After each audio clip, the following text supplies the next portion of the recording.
जय हिंद दोस्तों, सैनिक समाचारों में आपका हार्दिक स्वागत है। सबसे पहले नया साल यानी पहला दिन, हाँ जी दोस्तों, सैनिक जीवन चैनल की तरफ से आपके और आपके परिवार को दिल से, दिल की गहराइयों से हार्दिक शुभकामनाएं। ईश्वर से प्रार्थना करता हूं कि आपका परिवार सकुशल रहे दोस्तों। और मैं बात करूंगा, सबके अंदर देश प्रेम की भावना रहे, राष्ट्र धर्म की भावना रहे, ये हमारा आह्वान है, ये हमारी अपील है दोस्तों।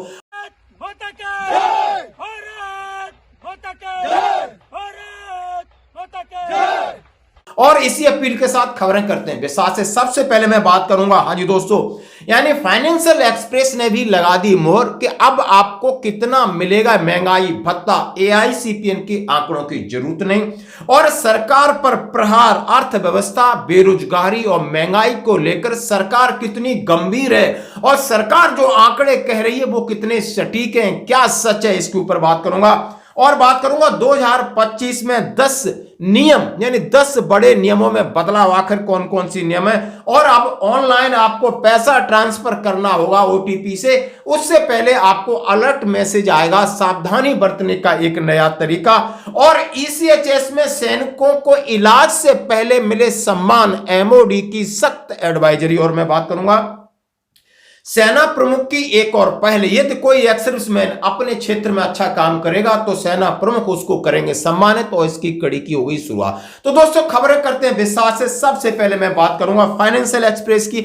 आखिर वो आपके महंगाई भत्तों के बारे में उन्होंने क्या फाइनल रिपोर्ट दी है, और उसके बाद करूंगा इस वीडियो की, जो कि लगातार अर्थव्यवस्था पर सवाल खड़ा कर रहे हैं कि आपकी $5 ट्रिलियन इकोनॉमी 2027 में आप कहां पहुंचोगे। लेकिन आपकी बेरोजगारी बढ़ती जा रही है, महंगाई बढ़ती जा रही है, लोगों का जीवन दूभर होता जा रहा है, इसके लिए आप क्या कर रहे हो। तो सबसे पहले फाइनेंशियल एक्सप्रेस कहता है कि 7वां वेतन आयोग अगली डीए बढ़ोतरी घोषणा कब होगी, केंद्रीय सरकार के कर्मचारी और पेंशनर्स को कितनी उम्मीद कर सकते हो आप। मैं ये कह रहा हूं, फाइनेंशियल एक्सप्रेस कहता है कि जो हमारा एनालिसिस है उसमें आप क्या उम्मीद कर सकते हो। यानी मैं ऐसे जो पेपर हैं, जो फाइनेंशियल इनके समझ है, सोच है, इन्होंने पक्की मोहर लगाई है। उन्होंने कहा है जैसे जैसे आज से नया साल शुरू हो गया, केंद्र सरकार के कर्मचारी आज से किस बात के हकदार हैं। तो उन्होंने कहा 1 करोड़ से अधिक केंद्रीय कर्मचारियों और पेंशन भोगियों के लिए महंगाई भत्ते और महंगाई राहत, जो कि साल में 2 बार अपडेट किया जाता है, 2 बार उनकी बढ़ोतरी होती है। उन्होंने कहा है कि आपका 53 से 56% से ज्यादा नहीं बढ़ेगा। उन्होंने सीधा कहा कि केंद्र सरकार के कर्मचारी जनवरी 2025 में डीए बढ़ोतरी 56% की उम्मीद है। उन्होंने कहा है कि एआईसीपीएन द्वारा ट्रैक किए गए मुद्रास्फीति के रुझानों के आधार पर फरवरी 2025 तक इसकी घोषणा होने की संभावना है। इस बात को उन्होंने कहा है। अब इन्होंने इस बात का विश्लेषण किया कि आपको किस फॉर्मूला के तहत की बात क्या है। उन्होंने कहा केंद्र द्वारा अगली डीए बढ़ोतरी की घोषणा कब हो सकती है, इनके बारे में उन्होंने बात किया कि फरवरी के अंत तक घोषणा का उन्होंने कहा है। और उन्होंने कहा कि जो अभी आंकड़े संभावित जिस तरीके से आईएसपीएन के आ रहे हैं, भले उन्होंने कहा है कि नवंबर और दिसंबर 2 महीने के आंकड़े बाकी, लेकिन इनसे कुछ भी होने वाला नहीं है। उन्होंने कहा अक्टूबर 2024 तक एआईसीपीएन बढ़कर 144.5 हो गया था। नवंबर दिसंबर के आंकड़े आने के बाद इसमें 145.3 तक पहुंचने की संभावना है, जिसके परिणाम स्वरूप जनवरी 2025 में डीए बढ़कर 56 होगा। वर्तमान में महंगाई 53 है। इस साल दिवाली में इसकी घोषणा हुई थी। तो दोस्तों ये उन्होंने इस बात की पुष्टि करती है, और बिल्कुल हम भी इसकी पुष्टि करते हैं कि यानी 56% डन। और आगे बढ़ते हैं एक और खबर की तरफ। जैसा कि उन्होंने कहा कि सरकार के ऊपर अब सवाल खड़े कर रही है कांग्रेस पार्टी। मोदी सरकार में अर्थव्यवस्था बद से बदतर हालत में पहुंच चुकी। एक तो बेरोजगारी और ऊपर से बढ़ती महंगाई, दोनों के सहारे सरकार ने देश के लोगों का जीना मुहाल कर दिया। आलम यह है कि लोग अपना घर खर्च तक नहीं चला पाए। इसके लिए भी लोगों को लोन लेना पड़ रहा है। घर चलाने के लिए लोग अपने गहने गिरवी रखने से भी गुरेज नहीं कर रहे। इतना ही नहीं, गोल्ड लोन लेकर वे उसे चुका भी नहीं पा रहे। अब गोल्ड लोन को लेकर एक नया खुलासा हुआ। आरबीआई की नई रिपोर्ट के मुताबिक कमाई का साधन खो चुके लोग अब घर चलाने के लिए गोल्ड लोन तो ले ही रहे, मगर हालत इतने बदतर हो चुके हैं कि उस गोल्ड लोन को चुका ही नहीं पा रहे। गोल्ड लोन डिफॉल्टर के मामले मार्च 2024 से जून 2024 तक 30% बढ़ गए। वहीं कमर्शियल बैंकों में गोल्ड लोन डिफॉल्टर के मामले 62% बढ़े। इससे पहले आरबीआई की एक रिपोर्ट में खुलासा हुआ था कि साल के पहले 7 महीनों में सोना गिरवी रखकर कर्ज लेने के मामले 50% बढ़े। आप अंदाजा लगाइए कि 5 ट्रिलियन इकोनॉमी का जुमला फेंकने वाली मोदी सरकार ने अर्थव्यवस्था का किस कदर बंटाधार किया कि लोग पाई पाई को मोहताज हो गए। मोदी सरकार की वित्तीय समझ एक बार फिर एक्सपोज हो चुकी है। आरबीआई पहले ही मान चुका है कि अर्थव्यवस्था में फिलहाल कोई सुधार नहीं। जीडीपी दर भी लगातार गिर रही है, मगर अब भी नरेंद्र मोदी को कम नौकरी, कम आय, बढ़ती महंगाई, कम बचत, इन्वेस्टमेंट में हो रही इस गिरावट से कोई फर्क नहीं पड़ता। सच्चाई तो ये कि नरेंद्र मोदी चंद मित्रों को फायदा पहुंचाने के चक्कर में देश को खोखला करते हैं। उन्हें देश की जनता की परेशानी से कोई फर्क नहीं पड़ता। उन्होंने कहा कि आप अर्थव्यवस्था की बात करते हो, लेकिन आरबीआई कह रही है कि बहुत बुरी हालत है अर्थव्यवस्था की कि हर एक राज्य कर्ज में डूबा है, केंद्र भी कर्ज में डूबा है।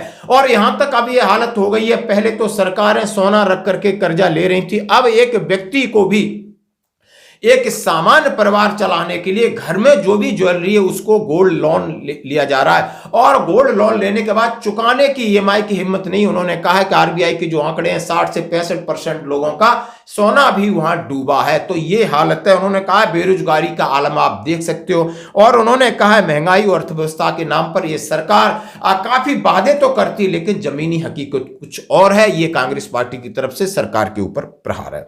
अब मैं बात करूंगा 2025 में 10 बड़े बदलाव की बात करूंगा दोस्तों। आखिर किन किन बदलाव की ये बात कह रहे हैं। हाँ जी दोस्तों, जैसा इसमें कहा है, new rules from 1 January 2025, LPG से लेकर एफडी तक 1 जनवरी से बदल जाएंगे नियम। उन्होंने कहा है कि हर महीने की पहली तारीख अपने साथ बहुत सारे बदलाव लेकर आती है, लेकिन पहले साल की पहली तारीख में बहुत सारे बदलाव हैं। उन्होंने कहा है एलपीजी सिलेंडर की कीमतों के बारे में बात कहा है, राशन कार्ड में बदलाव की बात कहा है, कारों की कीमतों में बदलाव की बात कहा है, मल्टी फैक्टर ऑथेंटिकेशन, व्हाट्सएप में नए फीचर की बदलाव की बात कहा है, एपी फंड निकालने के लिए एटीएम कार्ड की बदलाव किया है, यूपीआई 123 उसकी एक सीमा बढ़ाई, उसकी बात किया है, बिना गारंटी लोन आसान होगा, एफडी के नियमों में बदलाव होगा, वीजा के नियमों में बदलाव होगा, और पैसा जब आप ट्रांसफर करोगे तो उसमें एक और सुविधा मिलेगी, और आपको पैन कार्ड के नियमों में बदलाव होगा। यानी ये सारी चीजें पहले प्रपोजल हो चुका था, अब इसका बारी बारी से बदलाव होना जरूरी है। उन्होंने कहा है सबसे पहले हर महीने की पहली तारीख को यानी ऑयल मार्केटिंग कंपनियां एलपीजी सिलेंडर की कीमतों को रिव्यू करके नए रेट जारी करेंगी। इसमें बदलाव, सरकार ने राशन कार्ड धारकों के लिए नई व्यवस्था लागू कर दी है। इसमें बदलाव, कार कीमतों को देश की ऑटोमोबाइल कंपनियों ने कारों की कीमत 3% तक बढ़ाने की कोशिश किया है, और उन्होंने कहा है जीएसटी के हिसाब से उन्होंने कहा इसमें वृद्धि होगी। व्हाट्सएप उन्होंने कहा है 2025 से व्हाट्सएप ऑपरेटिंग सिस्टम के पुराने वर्जन की जगह एंड्रॉयड फोन को सपोर्ट नहीं करेगा। इसमें सैमसंग, एलजी, सोनी अलग अलग इसमें फीचर बदला होगा, और कर्मचारी भविष्य निधि के नियम लागू होंगे। अब वो देश के किसी भी बैंक से अपनी पेंशन राशि यानी फंड को एटीएम कार्ड के जरिए निकाल सकते हैं। रिजर्व बैंक ऑफ इंडिया ने यूपीआई 123 पे लिमिट 5,000 से 10,000 बढ़ा दी है, जो कि ट्रांजेक्शन की बात कही है। किसानों के लिए चल रही बिना गारंटी के लोन अब 1,06,000 से बढ़ाकर 2 लाख कर दी गई है। आरबीआई ने एफडी के नियमों में बदलाव किया है, जो 1 जनवरी 2025 से लागू होंगे। यानी इन तमाम नियमों के बदलाव के साथ एक बहुत बड़ा बदलाव जो कि आपको रहना होगा सावधान, यानी सेंडिंग ऑनलाइन मनी। अब ऑनलाइन पैसे भेजने में गड़बड़ी नहीं, लाभार्थी के खाते के सत्यापन की मिलेगी सुविधा। अभी हम बहुत सारे पैसा भेजते हैं तो हम 1 सेकंड में मन आया भेज देते हैं, ओटीपी आई टक भेज दिया, लेकिन नहीं, यदि आप एक बार पैसे भेजोगे तो भेजने वाले का अकाउंट नंबर, उसका नाम, आपके पास समय मिलेगा, वेरिफिकेशन होगी, उसके बाद पैसा भेजेगा। क्योंकि बहुत सारी धोखाधड़ी हो रही है, पैसे भेजने में गड़बड़ी हो रही है। भारतीय रिजर्व बैंक ने ऑनलाइन पैसा ट्रांसफर करने में होने वाली गड़बड़ी पर अंकुश लगाने के लिए बड़ी पहल की है। आरबीआई ने राष्ट्रीय भुगतान नियम एनपीसीआई से खास प्रणाली विकसित करने को कहा था। नई प्रणाली में आरटीजीएस और एनईएफटी के माध्यम से पैसा भेजने वाले ग्राहकों को यानी एक सत्यापन मिलेगा, यानी 1 अप्रैल से यह लागू होगा। इसमें कोई संशय नहीं होगा कि आपकी गड़बड़ी होगी, आपको आगे भी वेरिफिकेशन के लिए मिलेगा। यानी किसी ने आपका कुछ भी हैक कर लिया अकाउंट और वो ओटीपी के साथ नहीं आएगा, उसके साथ आपने और डिटेल भेजनी होगी और वो डिटेल उसके पास नहीं मिल सकती है। उन्होंने कहा RTGS real time gross settlement, और उन्होंने एनईएफटी की बात की, राष्ट्रीय इलेक्ट्रॉनिक कोष अंतरण जैसे विकल्प देने वाले बैंकों को 1 अप्रैल 2025 से यह सुविधा मिलेगी। पैसा ट्रांसफर करने से पहले लाभार्थी के नाम का सत्यापन, वर्तमान में केवल जो हम यूपीआई और तत्काल भुगतान सेवा के तहत पैसा भेजते थे, लेकिन अब आपको नाम और अकाउंट की वेरिफिकेशन होगी। ये जबरदस्त पहल है, इससे आप धोखाधड़ी और ठगी से बच सकते हो। हाँ जी दोस्तों, अब मैं बात करूंगा ईसीएचएस की उस एडवाइजरी से जिससे आपको लगेगा कि यहां दम है और मानवता है, और होना भी चाहिए। हाँ जी दोस्तों, केंद्रीय संगठन ईसीएचएस रक्षा मंत्रालय का एक लेटर है जिसमें लिखा है कि बहुत से ईसीएचएस लाभार्थी वास्तविक उपचार और सहानुभूति के साथ देखभाल के लिए दूर दराज इलाकों से अपना समय और पैसा खर्च करके पॉलीक्लिनिक में आते हैं। यहां देखा गया है कि ईसीएचएस पॉलीक्लिनिक में नियुक्त मेडिकल अफसर और ईसीएचएस का स्टाफ दिशा निर्देशों से परिचित नहीं है और लाभार्थियों को अनावश्यक रूप से परेशान कर रहे हैं। विभिन्न प्रावधानों की कमी के कारण रेफरल, उपचार, दवा आदि प्रभावित होते हैं, जिससे ईसीएचएस लाभार्थी को गंभीर असुविधा हो रही है। इन्होंने ये लेटर है 26 दिसंबर का central organisation ECHS integrated headquarters MOD का। Issue of medicine at ECHS polyclinic. Many ECHS beneficiaries are visiting ECHS polyclinic from far-flung area with considerable expenditure on travel. उन्होंने कहा इतनी दूर दराज से लोग आते हैं, आप उनको सम्मान नहीं दे सकते, आप उन्हें चक्कर कटाते हो रेफरल के लिए, दवा के लिए, क्योंकि उनको पास नहीं है कि आपका प्रोसीजर क्या है, और आपने इतना बड़ा लंबा प्रोसीजर है वो मेडिकल अफसर को नहीं पता होता है। इस वजह से जो मरीज है, वृद्ध है, वेटरन्स है, वो आकर के इलाज की वजह से वो अपनी बेइज्जती महसूस करता है, परेशानी महसूस करता है। ये नहीं होना चाहिए।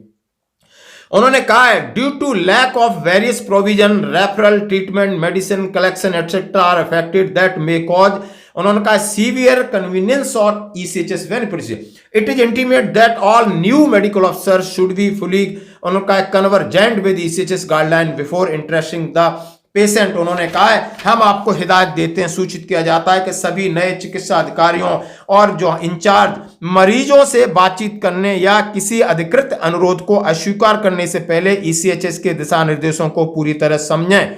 उन्हें ईसीएचएस पॉलीक्लिनिक ओआईसी से जानकारी चाहिए, ऐसा एसओपी चाहिए कि उनसे अनुरोध है कि उन्हें परेशान न करें और उनकी जो संभव मदद है जल्दी से जल्दी और सही तरीके से करें। जैसा कि हम और आप सभी जानते हैं ईसीएचएस में हम या हमारे डिपेंडेंट को कितनी सारी प्रॉब्लम्स आती है। देखा है कि कहीं रेफरल लेके जाओ, फिर वहां से मेडिसिन प्रिस्क्राइब करेंगे तो मेडिसिन लेने के लिए नहीं जाना पड़ेगा, फिर वहां पर आपको टोकन लेना पड़ेगा, डॉक्टर को दिखाना पड़ेगा, फिर इतनी सारी लाइन, इतनी सारी फॉर्मेलिटी है कि आपको की दवाई के लिए कोई जाएगा ही नहीं, वो खुद अपनी जेब से खरीदता है। शायद ये सुविधा के नाम पे असुविधा बनती जा रही है, इससे लोग आहत हैं और परेशान हैं। दोस्तों अब मैं बात करूंगा थल सेना अध्यक्ष की एक बड़ी पहल है। हाँ, उन्होंने थल सेना अध्यक्ष प्रमुख ने सैनिक मनोज को किया सम्मानित। हाँ जी दोस्तों, केदारनाथ पुनर्निर्माण कार्य सहित, यानी उन्होंने जो भी पूर्व सैनिक मनोज सेमवाल को वेटरन्स अचीव अवार्ड से सम्मानित किया गया है, क्योंकि उन्होंने वहां पर जाके रुद्र प्रयागराज के अंदर